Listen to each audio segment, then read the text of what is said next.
قصيدة بعنوان لن أغادر. أنا ما زلت في غورك سائر، وفي كيانك أغزو وأغامر، لأني شاعر جسور وسائر، وذراعك يأبى أن أغادر.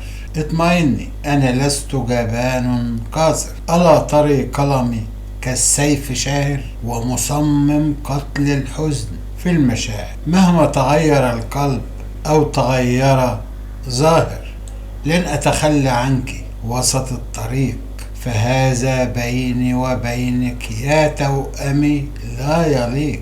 فأنا الرجل ورباط عهدي جد وثيق، حينما أحب أبذل مهجتي إلى الرفيق.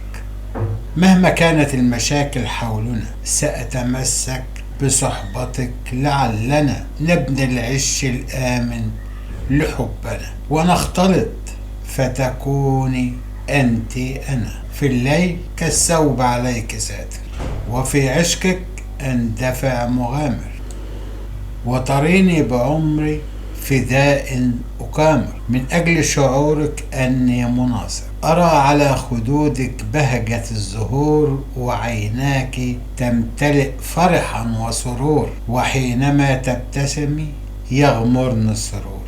الجاهل هو من يغادر، بستان الحب زاخر، وقلبي بالإيمان عامر. لا، لن نضل، لا لن أمضي وأغادر، بل أتمسك باطن وظاهر، ولست لقلبك قاسم وشاطر، مثل رجال بالخسة تجاهر، وتلعب بالقلوب الرقيقة والمشاعر. أنا أحبك كما تري، وفي ضربك سائر، ولو كنت آسرا لكنت الوحيد لك الزائر. فقومي للحياة فالقلب دونك شاغر. كلمات الشاعر البستاني. والسلام عليكم ورحمة الله.